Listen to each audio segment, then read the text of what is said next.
11 interesting times. For the headlines. A 29-year-old Australian student detained in North Korea surfaced at Beijing airport saying he was in very good spirits after being released.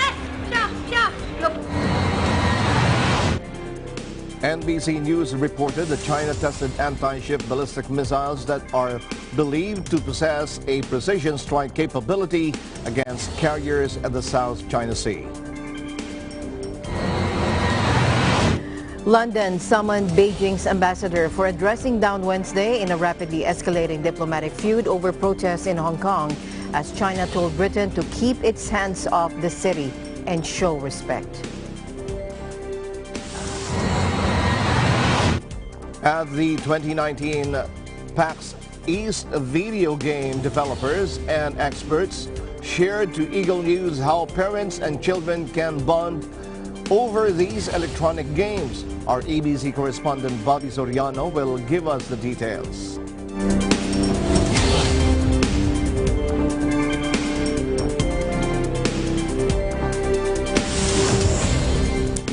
I'm Alma Angeles, wherever you're watching from around the world. Thank you very much for joining us. We welcome our viewers here in the Philippines and around the world. Good evening, everyone. I'm Sam Cepeda. And now to the news.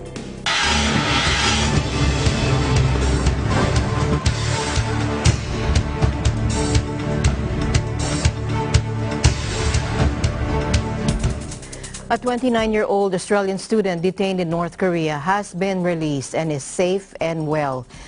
Prime Minister Scott Morrison confirmed the news in Parliament. Let's listen in. I'm pleased to announce that Mr Alex Sigley has been today released from detention in the Democratic People's Republic of Korea. Alex is safe and well.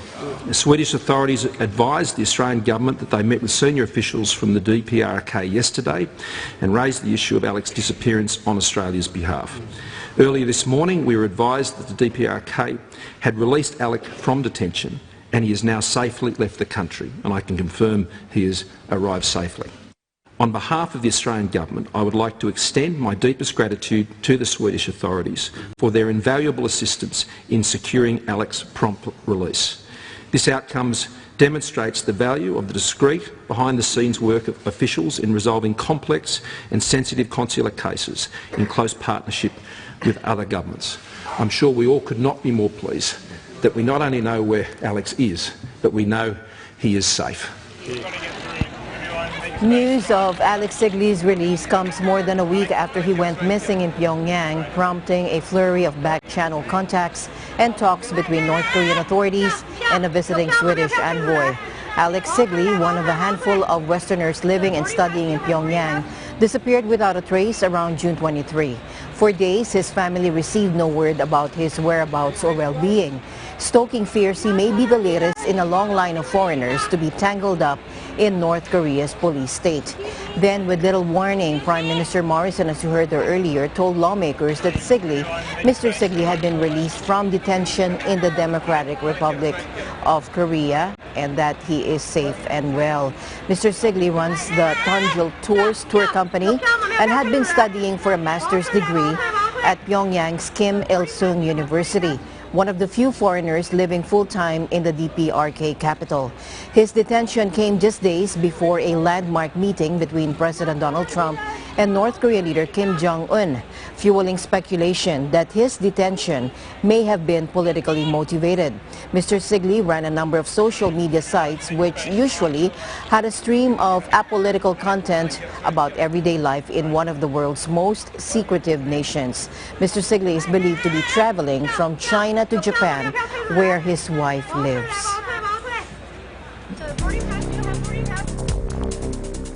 The U.S. denounced as coercive acts Chinese anti-ship missiles test into the South China Sea.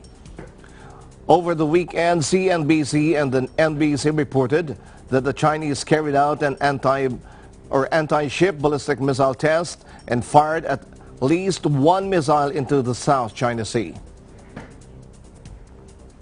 Pentagon spokesman Lieutenant Colonel Dave Eastburn said the tests near the Spratly Islands represented a truly disturbing violation of President Xi Jinping's 2015 statement that China does not intend to pursue militarization in the water body. The launch occurred while U.S. President Donald J. Trump was in the region for a series of summits, including a meeting with Xi in which the two leaders decided to resume trade talks. Meanwhile, Secretary Delphine Lorenzana said the Department of National Defense will investigate the alleged test firing by the Chinese of ballistic missiles from artificial islands in the South China Sea. Presidential spokesperson Salvador Panelo refrained from commenting and taking action on the incident until the government completes its investigation. Hindi ba sabi ni Secretary Lorenzana, we will conduct our own inquiry on that kasi wala tayong first-hand knowledge. Yeah, we will investigate on our own. We will do it our way.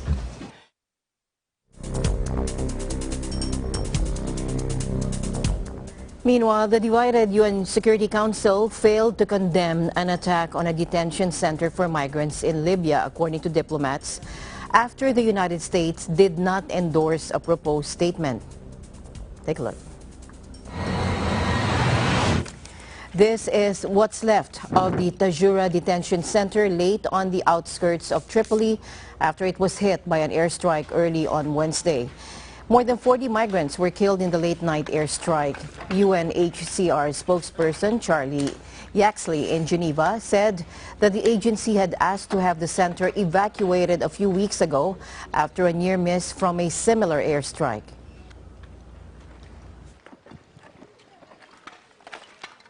UNHCR is horrified at the events of last night where an airstrike on Tajura hit a detention centre, killing at least 30 people with dozens more injured. Now, for this detention centre specifically, UNHCR warned just weeks ago that they were at risk after a similar airstrike hit the roof and injured two others, but no action was taken. What needs to happen now is a full and thorough investigation.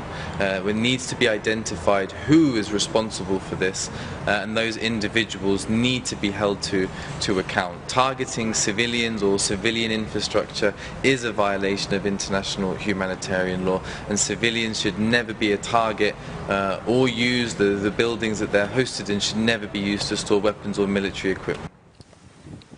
Khalifa Haftar, who holds sway in eastern Libya, launched an offensive in April to seize Tripoli, seat of a UN-recognized government that is backed by various militias.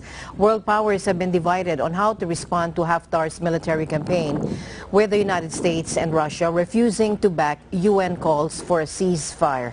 The proposed statement would have called on warring sides to immediately de-escalate the situation and commit to a ceasefire. The government of national accord based in Tripoli said Haftar's forces were responsible for the strike on this detention center. A U.S. State Department statement released in Washington earlier condemned the abhorrent airstrike but did not call for a ceasefire. The United Nations, meanwhile, described the attack as a war crime.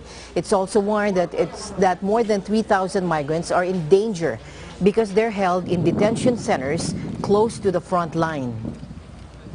We have to see the immediate release of all detainees from detention centres inside Libya, and we also need to make sure that action is taken to make sure no new person rescued on the Mediterranean is returned to Libya. The UN's mission in Libya has said around 3,500 migrants and refugees held in detention centers near the combat zone are at risk. UN agencies and humanitarian organizations have regularly voiced their opposition to migrants arrested at sea being brought back to Libya, where they are arbitrarily detained or at the mercy of militias. Racked by chaos since the 2011 uprising against dictator Muammar Gaddafi, Libya has become a major conduit for migrants seeking to reach Europe.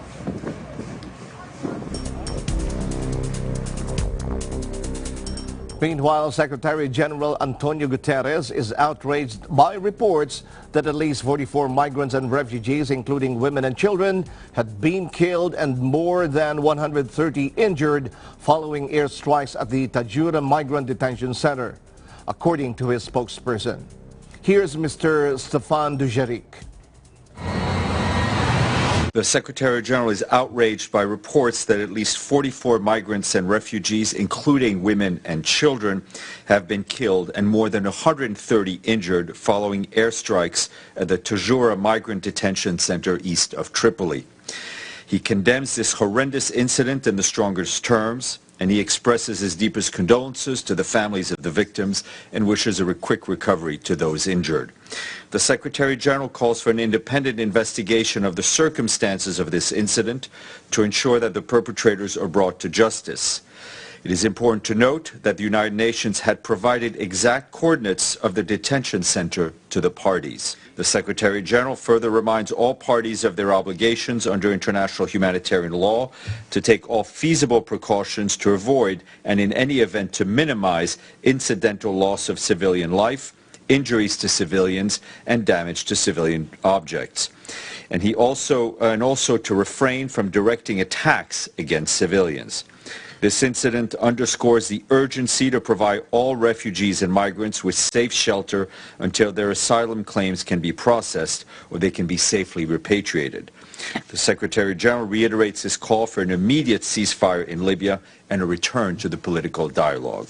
The Libyan people have been suffering, especially those around Tripoli, as we've saying, and now we're seeing yet another case of migrants and refugees being on the front lines of death and destruction in what is clearly, any of these attacks are unacceptable, but to see this sort of attack is really almost beyond words. According to one report, a cell was hit containing more than 120 people, some of more than 600 men, women, and children being held at the center. In addition to the detainees at Tajura, some 3,300 migrants and refugees remain arbitrarily detained inside and around Tripoli, according to IOM and UNHCR.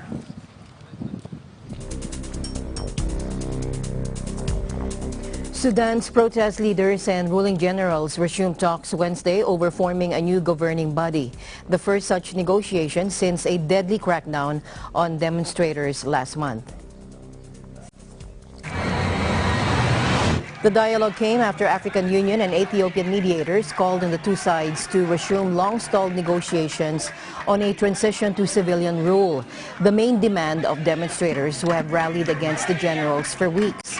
Negotiations between the two sides collapsed in May over the makeup of the governing body and who should lead it, a civilian or a soldier. Tensions further soared after a brutal crackdown on a long-standing protest camp in Khartoum killed dozens of demonstrators exactly a month ago. Now on Wednesday, the talks resumed in Khartoum between three generals from the ruling military council and 5 protest leaders. General Mohamed Hamdan Dagalo, Deputy Chief of the Army Council and Chief of the feared Rapid Support Forces, was among the 3 military negotiators. Ethiopia and the AU, or African Union, have proposed a blueprint for a civilian majority body in a bid to resolve the crisis that has rocked Sudan for months. The military deposed longtime leader Omar al-Bashir in April amid widespread protests against his iron-fisted rule.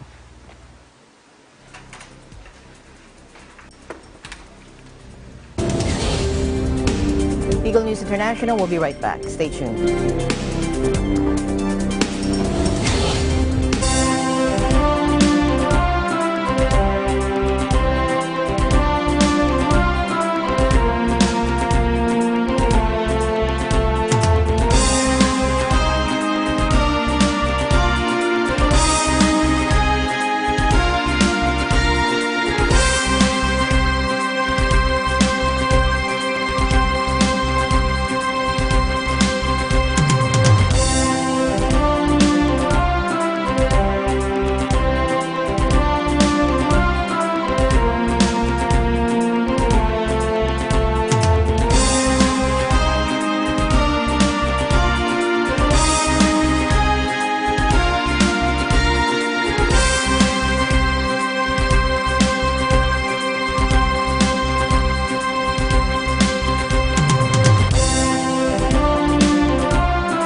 volcano on the Italian island of Stromboli erupted dramatically on Wednesday, killing a hiker and sending tourists fleeing into the sea.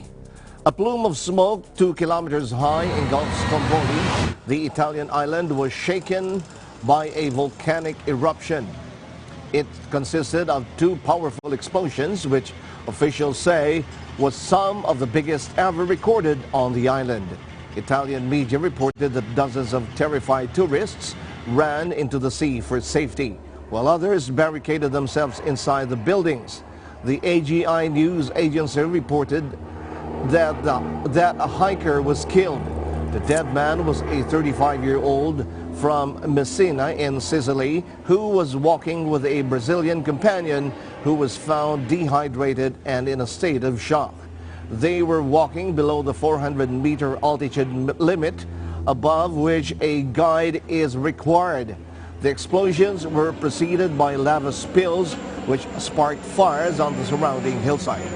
Firefighters were flown in from the nearby island of Lipari to fight the flames.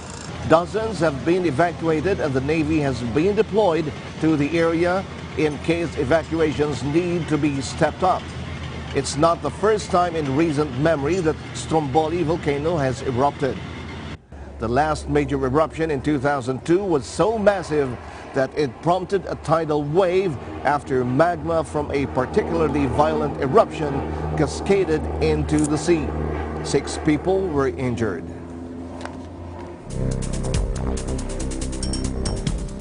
Torrential rains killed 1 woman and caused flooding and landslides in southern Japan on Thursday, according to authorities, as they began lifting evacuation orders that had been in place for over 1 million people. The woman's death, confirmed after she was reported missing earlier Thursday, means 2 people died in the heavy rains that started over the weekend and inundated parts of southern Japan. As the worst of the rains moved north, authorities began lifting evacuation orders, but nearly 800,000 people in Kagoshima were still affected.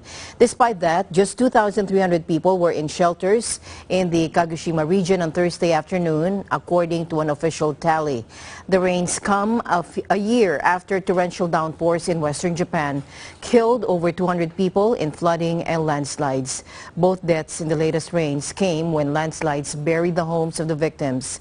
Several injuries have also been reported, along with small landslides that have buried cars. About 793,000 people in Kagoshima remained under evacuation order on Thursday afternoon, with more facing lower-level evacuation advisories.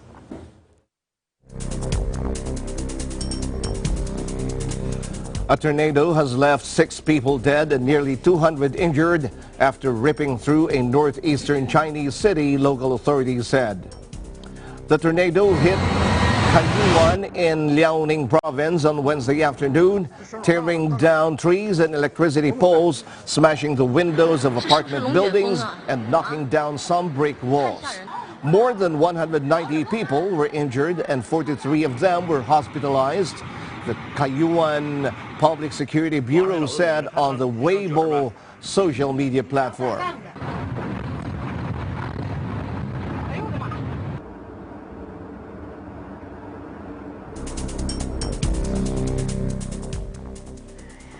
London summoned Beijing's ambassador for a dressing down Wednesday in a rapidly escalating diplomatic feud over protests in Hong Kong, as China told Britain to keep its hands off the city and show respect. The demonstrations sweeping the former British colony have also revived tensions inherent in the 2 sides' historic agreement on the global financial hub's handover to Chinese rule 22 years ago. On Monday, groups of mostly young hardline protesters stormed and ransacked Hong Kong's legislature, daubing it with graffiti such as "Hong Kong is not China." British Foreign Secretary Jeremy Hunt, one of the 2 candidates to become Britain's next Prime Minister, took the global lead in condemning China's handling of its special administrative region. Take a listen. Hong Kong is part of China, and we have to accept that, but the freedoms in Hong Kong are enshrined in a joint declaration signed by Margaret Thatcher and Deng Xiaoping in 1984, and that is an internationally binding legal agreement between our two countries. And what I said then and what I said again this morning is that we expect that legally binding agreement to be honoured, and if it isn't, there will be serious consequences. His comments provoked a cascade of condemnations from China that began with its foreign ministry in Beijing and continued with its embassy in London. Again, let's take a look. 但他似乎还沉浸在昔日英国殖民者的幻想当中，还执迷于居高临下对他国事务指手画脚的恶习当中，依然不思悔改，继续信口雌黄。英方对回归后的香港，一无主权，二无治权，三无监督权，根本不存在任何所谓的责任。所谓香港居民的自由是英方争取来的，这种说法简直是厚颜无耻。我想问问亨特先生，在英国对香港进行殖民统治期间，香港有何民主可言？港人连上街游行的权利都没有。 China's ambassador to the UK, Liu Xiaoming, gave a press conference on Wednesday demanding Britain stop interfering and warning it risks further damaging bilateral ties. The envoy was summoned to the Foreign Ministry in London later on Wednesday. British Foreign Secretary Jeremy Hunt repeated on Thursday that he doesn't support the violent protesters who stormed Hong Kong's parliament, but said they should not be dealt with by repression.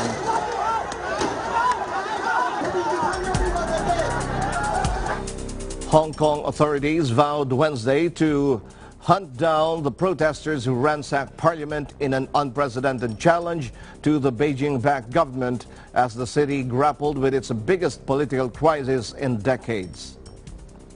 The semi-autonomous city has been shaken by massive anti-government demonstrations since last month, sparked by a law that would have allowed extraditions to the mainland.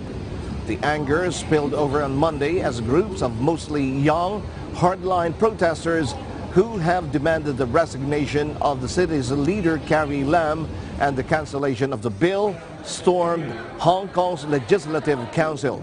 They used a makeshift battering ram to smash their way in and then sprayed graffiti on the walls of its main chamber and defaced the city's seal. Investigators continued to gather evidence from the damaged building on Wednesday. Earlier, police announced that 8 people, 6 men and 2 women aged 16 to 40, had been arrested for allegedly doxing officers, launching cyber attacks on police websites, and inciting others to commit damage. Doxing is the online release of personal data stolen from targets, often to shame or incite harassment against them. The alleged crimes affected a large number of officers, resulting not only in nuisance but threats. Hong Kong police official Shualik Mohammed told a press conference, adding that some officers and their family members received death threats. He did not offer further details. Ms. Carrie Lam, the Hong Kong chief executive, has vowed to carry on, and while she has said the controversial extradition legislation is suspended, it has failed to quell the anger.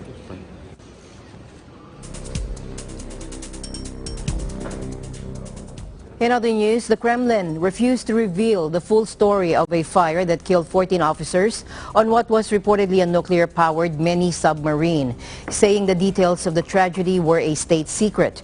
But apparently, under pressure from critics, the Defense Ministry published the names and photographs of the victims, who it said had saved their comrades in the deep-sea submersible at the cost of their lives. Defense Minister Sergei Shoigu said there were survivors of the accident without specifying numbers. The seamen died on Monday due to smoke inhalation, the Defense Ministry said, following the fire on a submersible in the Barents Sea in Russia's territorial waters. But the accident was only made public on Tuesday. 2 days after the tragedy, the Defense Ministry described the victim as, quote, true patriots and top professionals, adding they repeatedly took part in expeditions to study the Arctic and plunge to maximum depths. Russia has been involved in the battle for the Arctic, staking a claim for the Arctic Ocean and its riches. The tragedy has echoes of the sinking of the Kursk submarine in 2000, also in the Barents Sea, that claimed 118 lives and shook the first year of Vladimir Putin's presidency. Officials have released little information, saying the crew was studying the sea floor in the interest of the Navy, but Russian media reported the ship was a top-secret nuclear-powered mini-submarine. President Putin's spokesman Dmitry Peskov explained the secrecy surrounding the tragedy by saying the information was a state secret. President Putin did not go to a military base in the northern city of Severomorsk, where the vessel is now, dispatching Shoigu instead. The Kremlin also did not declare a nationwide day of mourning.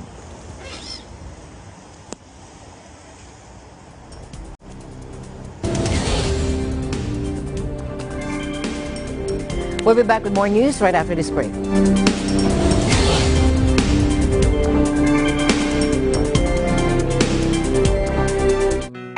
Health is our most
sa gitna ng dilim. Ako ang mata sa sahing papawid. Ako ang dilat sa tuwing ang bayan ko ay tulog ng mahimbing. Ang aming buhay handang ialay para sa bayan.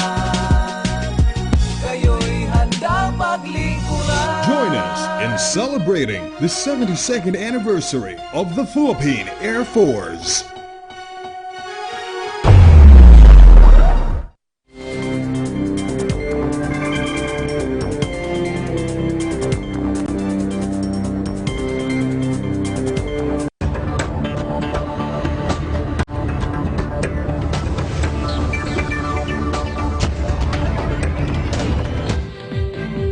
The Department of Agriculture on Wednesday formally banned all meat products from Germany after the Bureau of Animal Industry discovered a major breach of quarantine protocol for African swine fever. Agriculture Secretary Emmanuel F. Piñol issued a memorandum order authorizing the suspension of the system of accreditation of German foreign meat establishments to ship meat products to the Philippines. The order takes effect immediately. Piñol said BAI's investigation found that the confiscated meat shipments from Germany last June 27 in Cebu contained 250 kilograms of pork from Poland, a country struck by ASF. Poland was banned from exporting meat to the Philippines due to the outbreak of the fatal pig disease. The German company ProFood admitted that it imported pork from Poland and part of the importation was shipped to the Philippines. Piñol said in a Facebook post Wednesday evening. BAI Director Dr. Ronnie Domingo said this was a serious violation which warranted the banning of all pork shipments from Germany, he added. All German meat shipments in transit would still be allowed to enter the country but would be subjected to mandatory inspection. The order also directs the BAI to suspend the processing and issuance of sanitary and phytosanitary import clearance for meat imports from Germany effective on July 1. Germany is now the 19th country to be disallowed from shipping meat products to the Philippines as Manila intensifies its quarantine measures against ASF, which could wipe out the 200 billion peso local hog industry.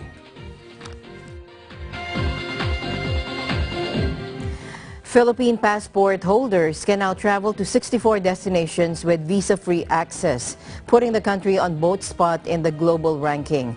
Of this number, 34 countries allow Filipinos to enter visa-free, while 30 others require visa on arrival, Sri Lanka on electronic travel authorization. An exclusive data from the International Airport or Air Transport Association, or IATA, quoted the 2019 Henley Passport Index showing the country's rating at 75th in 2018. Japan and Singapore lead the ranking with visa-free access to 189 destinations, while Afghanistan is lowest at 109th with 25 visa-free destinations. Though pushed backward, the data also stated an economic boost among Asia-Pacific nations. It said, quote, "In Asia-Pacific, international migration and mobility have become increasingly more complex, dynamic, and diverse, shaping the overall social, economic, and demographic conditions in the region." The Henley Passport Index in the third quarter of 2019 reported that the United Nations estimate in 2017 showed that there were 80 million international migrants in the countries and areas comprising the Asia-Pacific.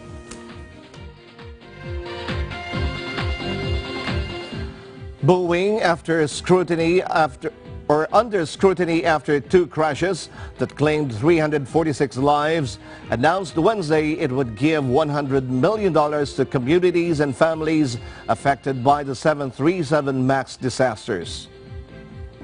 Describing the sum as an initial investment over multiple years, the company said it would work with local governments and non-profit organizations to provide hardship and living expenses and boost economic development in regions affected by crashes of planes operated by Ethiopian Airlines and Lion Air.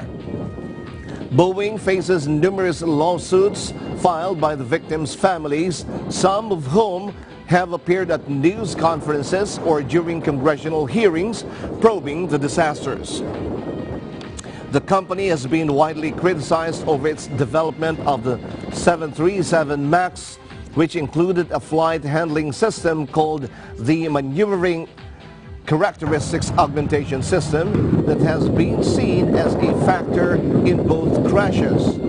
In both crashes, the MCAS or MCAS pointed the plane sharply downward based on faulty sensor readings, hindering pilot control after takeoff, according to preliminary results from crash investigators. Pilots have said they are not adequately trained on the MCAS system and that it was not disclosed to them, while the FAA has said it was kept in the dark for more than a year about a problem with a sensor linked to the system. Chesley Sully Sullenberger, the pilot who orchestrated the dramatic plane landing in the Hudson River 10 years ago, told a congressional panel that he can see how crews could have run out of time during the recent Boeing 737 MAX crashes. I recently experienced all these warnings in a 737 MAX flight simulator during recreations of the accident flights. Even knowing what was going to happen, I could see how crews could have run out of time before they could have solved the problems. In essence, we must investigate accidents before they happen. We should all want pilots to experience these challenging situations for the first time in a simulator and not in flight with passengers and crew on board. And reading about it on an iPad is not even close to sufficient. Pilots must experience it physically, firsthand. In my 35-year career at American Airlines, I've operated as captain on 5 different types of airplanes, 28 years on Boeing aircraft. I'm here to tell you, Boeing designs and engineers and manufactures superb aircraft. Unfortunately, in the case of the MAX, I'll have to agree with the Boeing CEO. They let the traveling public down in a fatal and catastrophic way. The huge error of omission was the fact that Boeing failed to disclose the existence of the MCAS system. Boeing Chief Executive Dennis Muilenburg struck a note of contrition, saying the company is focused on re-earning that trust and confidence from our customers and the flying public in the months ahead, according to a company statement. International regulators, government authorities, in our efforts to support the most recent investment. Chinese Commerce Ministry Gao Feng said tariffs against China must be lifted for the two sides to reach a deal to end the trade war. Trade teams from the world's top 2 economies have maintained communication. Ministry spokesman said days after President Donald Trump and President Xi Jinping announced a truce. Mr. Gao said at a weekly press briefing that the United States' unilateral tariff increase on China's exports to the U.S. is the starting point for the Sino-U.S. economic and trade frictions. The countries have exchanged tariffs on $360 billion in two-way trade, and negotiations broke down in May after the United States accused China of reneging on its commitments. President Trump and President Xi agreed at the G20 in Japan on Saturday to revive negotiations. The U.S. leader said he would not slap new tariffs on Chinese exports and suggested he could take a softer stance on Chinese telecom giant Huawei, which he has moved to blacklist.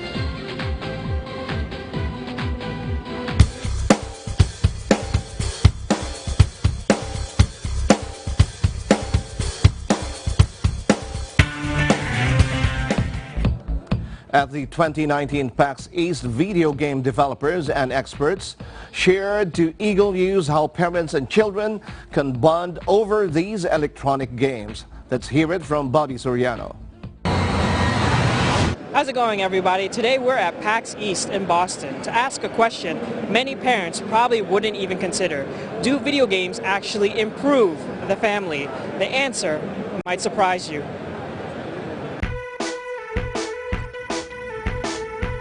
It's an all too common sight for many families. Parents confused by their kids and the video games they play. Teenagers thinking their parents will never understand the thrill of a good online match. But those days are starting to be in the past, as a generation that grew up with Super Mario and Sonic the Hedgehog start to have families of their own. Amanda Farrow, editor-in-chief of superparent.com, a website dedicated to helping parents navigate the ever-changing landscape of video game trends, talks to us about how she's integrated gaming into her own family. So gaming was a big part of how I was raised, and I wanted to make sure that I passed that on to my children. Gaming is ubiquitous. It's always something that we do. We're always playing video games and tabletop games together. Gaming is just such an integral part of who they are, who we are as parents, that it just enriches our lives. They've learned leadership skills, how to lead a team as well as how to be a part of a team, especially when they're playing cooperatively. The interpersonal stuff where they learn to be, pro-social, a lot of pro-social skills about how to be kind and generous, compassionate in the moments where it's like, oh, you lost this game and I won, maybe you'll win next time, and making it about the experience. There's a lot of great skills that kids learn with video games, especially when they're young. But what about the parent that's never touched video games before? Sometimes all you need to do is show a little interest, even if you don't get the big deal. I really believe that when you're talking about parents, if they're bringing their kids to a Minecraft event, they care, helping them just give them that one step further. If you can understand, if you take the time to try to understand, sit down with your kids while they're playing and have them explain this to you, have them explain to you what they're doing. Taking that time to sit down with them and be like, I'm going to take an interest in this thing that you're super excited with. They don't ever have to understand it. They don't ever have to necessarily see it. But that enthusiasm and being able to see is a great thing to encourage.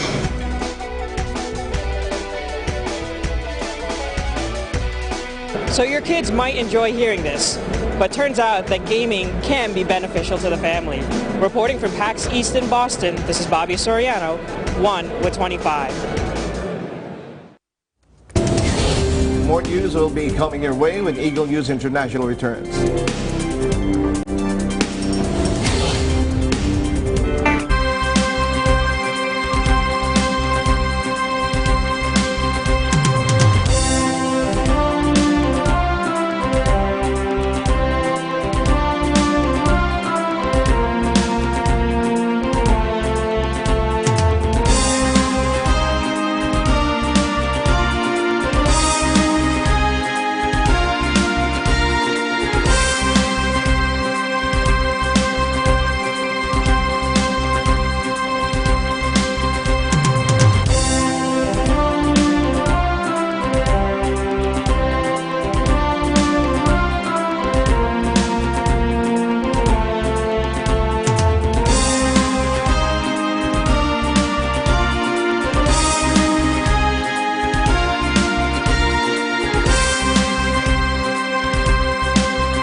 Focus, Monday to Friday, 2 to 2:30 p.m.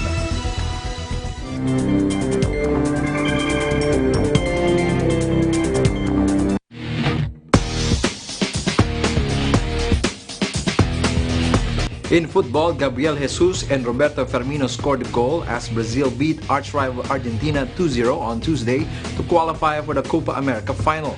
Jesus and Firmino netted a goal apiece in each half to give Brazil a victory, which ensured Lionel Messi's frustrating wait for a major international tournament title with Argentina continued. Host Brazil will play the winners of Wednesday's second semifinal between champions Chile and Peru in Sunday's final. It was the first time these age-old rivals had met in a major competition since Brazil beat Argentina 3-0 in the 2007 Copa final. English-based Jesus and Firmino were the stars, each creating the other's goal, although captain Dani Alves had a major say in the opener. It was the first time the age-old rivals had met in a major competition since Brazil beat Argentina 3-0 in the 2007 Copa final. In tennis, Osaka's bid to win a third Grand Slam title came to a premature end on Monday when she lost to Kazakh Yulia Putincheva 7-6, 6-2 in the first round.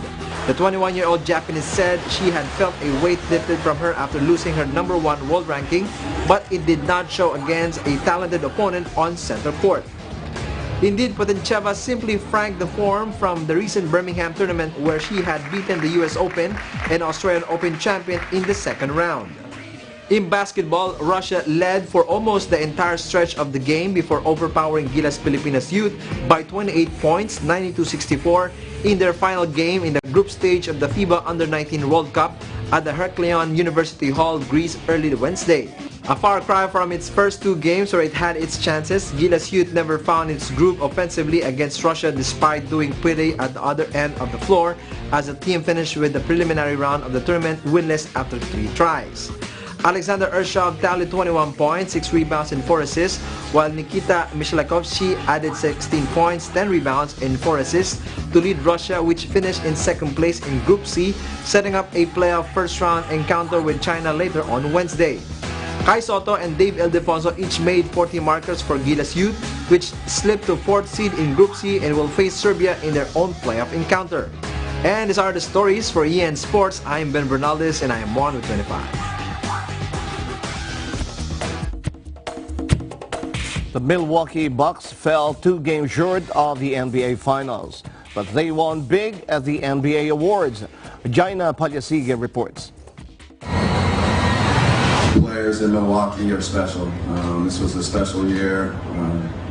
just couldn't be more grateful to be their coach, and looking forward to more great things going forward with the Milwaukee Bucks.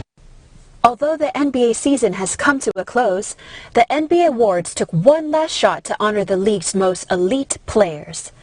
The ceremony was held at the Barker Hangar in Santa Monica, California, and was hosted by none other than multi-NBA award winner himself, Shaquille O'Neal. The Milwaukee Bucks were the big winners this year, taking home the most hardware out of any franchise. John Horst won Executive of the Year, while Mike Budenholzer took home Coach of the Year. But the star of the night was Bucks forward Giannis Antetokounmpo, who was crowned Most Valuable Player. The Greek Freak bested James Harden from the Houston Rockets and Paul George from the Oklahoma City Thunder to earn the title of MVP for the regular season. Giannis gave a heartfelt acceptance speech reflecting on his journey and thanking his family for being his inspiration to get to where he is today. When asked what does being MVP mean to him, Giannis explained that there is more to it than just stats and numbers. I was outside with my family yesterday, and they told me if I had anything prepared, and I told them no, I didn't have that. I'm just going to talk in the heart, and they asked me if I'm going to get emotional, and I'm like, there's no way I'm getting emotional. And but when you hear your name up there in the stage, and then you realize this years of hard work, and what you did in the past, then you start getting emotional. But yeah, definitely had nothing to do. I didn't expect myself to get emotional. Praise for his teammates is also a common theme for back-to-back Sixth Man of the Year winner Lou Williams from the Los Angeles Clippers. Even though this is Lou's third Sixth Man of the Year award, he talks about how this year was different. I kind of went into this season wanting this one. In years past, I always just played and I lived with whatever happened. I wanted this one. I felt like this one was going to be a legacy piece. If I was going to, go out of the game and be considered a sixth man, and that'd be my MO. I want the Taj Mahal. I wanted to be at the top of Mount Rushmore with him, and so this year it was more focused on going out there and getting this one. Another back-to-back winner, Rudy Gobert of the Utah Jazz, took home his second award for Defensive Player of the Year, beating out the MVP nominees Giannis and PG. During his speech, Rudy reflects on his journey as a basketball player. I never thought I would be able to do that. When I started basketball, playing with friends. I didn't know no NBA player. I didn't know nothing about basketball really. I was just having fun, and then I started to become more competitive, year after year. And eventually, I made it to the NBA, and standing here today, so just really grateful. Gobert's fellow European, Luka Doncic, represented Slovenia in the best way by winning Rookie of the Year. I mean, there was so many persons that helped me. First of all, my family, of course, and my teammates and coaches and everybody behind it. There's been just a lot of players and a lot of people that helped me. The 2019 NBA award winners have been the most diverse group yet. And if anything, the award show made us even more excited for the upcoming NBA season. Only time will tell who the next MVP will be. Reporting from Santa Monica, California, I'm Jana Polisigi, 1/25. Thank you, Jana. Meanwhile, eSports have been big in recent years. Now it's hitting campuses in the form of organized tournaments and programs that have potential to offer scholarships and pay positions in the gaming industry. Again, Bobby Soriano is back with this report. People all over the world recognize March Madness as the excitement of college basketball. But can collegiate esports be as popular? The esports scene has exploded in recent years, thanks to the publicity gaming competitions have found at conventions such as PAX East and online platforms like Twitch. Game developers have also backed large-scale competitions with prize money rivaling that of some mainstream sports competitions. Now, collegiate programs throughout the country are starting to take notice. Back in like 2011, like you would be lucky to find a tournament in the next town over worth like $50 of a prize pool, and now you could get full ride scholarships. It's been a very strange growth. Like I said, 2011, very small things. 2014, we were able to actually create a tournament at Penn State where we actually got to invite a bunch of other schools to compete with us. And now at 2019, we have over 100 schools that have esports programs like us at Coker.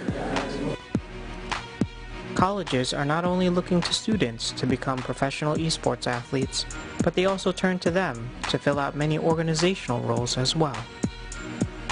Broadcasters and doing commentary just like on a normal football game. That's a big one that a lot of kids want to get into, is doing commentary. And then you get into the stuff in administration, tournament organization, coaches, even student coaches are coming up as well, and I'm sure that there's some other things that varsity teams can look to employ with other students. Yeah, basically anything an organization would need.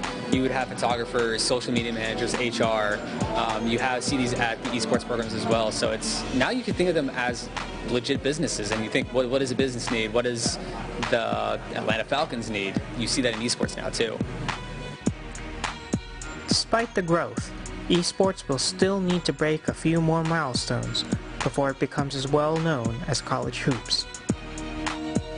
I think realistically the next big milestone is for more than just CLOL to make the front page of Twitch. I think there needs to be some more outside support aside from just the developers, having big conferences and things like that, and kind of getting that all put together. For me, it'd be more exposure in more traditional media. You actually are seeing this year with ESPN collaborating with TESPA, where you're seeing their final tournaments are going to be held in Texas in a live event, and all of this is being handled by ESPN. So seeing a big company like that showing their faith in esports is really helping the scene, and I think if they're able to up their publicity of it, it's going to be the next big milestone for it. Interested in starting an esports program at your school? Be patient. You're not alone. You're going to hear a lot of no's trying to create a program like this, but they will start to see the value of it eventually, and you have to also take care of yourself as well. Take care of your studies. You don't want to put everything in the club and then you just drop out because of it. So don't be afraid to focus on yourself as well, and do as much as you can with your club as well. Find people who you want to play games with and organize, and then maybe talk with your administration and show that, hey, we have a club, and get it sanctioned by the school as a club. It looks like collegiate esports may have a while before they find their foothold in the mainstream, but it looks like educational institutions are starting to realize their importance. Reporting from PAX East in Boston, my name is Bobby Soriano, and I'm 1 with 25. Let's head on over to Toronto, where our EBC correspondent Patricia Kadai will take us to a cultural festival called Taste of Little Italy. Here you will have an opportunity to capture and explore the tastes and sounds of Italy, right in the middle of Toronto, as College Street transforms into a classic Italian piazza.